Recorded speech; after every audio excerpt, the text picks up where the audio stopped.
April 15ஆம் தேதி நடைபெற்ற Punjab Kings Kolkata night Riders இடையிலான ஐபிஎல் போட்டி வரலாற்றிலேயே நல்லதொரு மேட்சாக அமைந்து உள்ளது.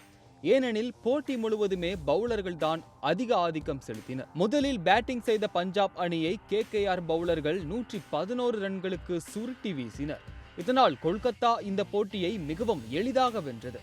நெட் ரன் ரேட்டை உயர்த்தி கொள்ளும் என்பதுதான் அனைவரின் எண்ணமாக இருந்தது.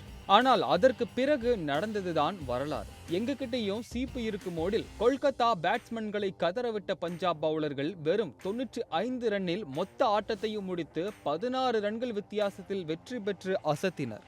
அட்டகாசமான இந்த வெற்றியால் தன்னுடைய எக்ஸ் அணி கொல்கத்தாவை பஞ்சாப் கேப்டன் ஸ்ரேயஸ் ஐயர் பழி தீர்த்து கொண்டு விட்டார். இந்த நிலையில் போட்டியின் போது பஞ்சாப் வீரர் செய்த ஒரு விஷயம் கிரிக்கெட் ரசிகர்களை கடும் கோபத்தில் ஆழ்த்தி உள்ளது.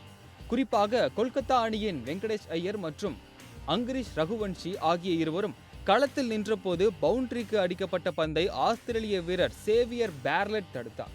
ஆனால் பந்தினை விக்கெட் கீப்பரிடம் வீசுவதற்கு பதிலாக தலைக்கு பின்னால் தூக்கி எறிந்து விட்டார். இதனால் 4 ரன்கள் கேகேஆருக்கு கூடுதலாக கிடைத்தது.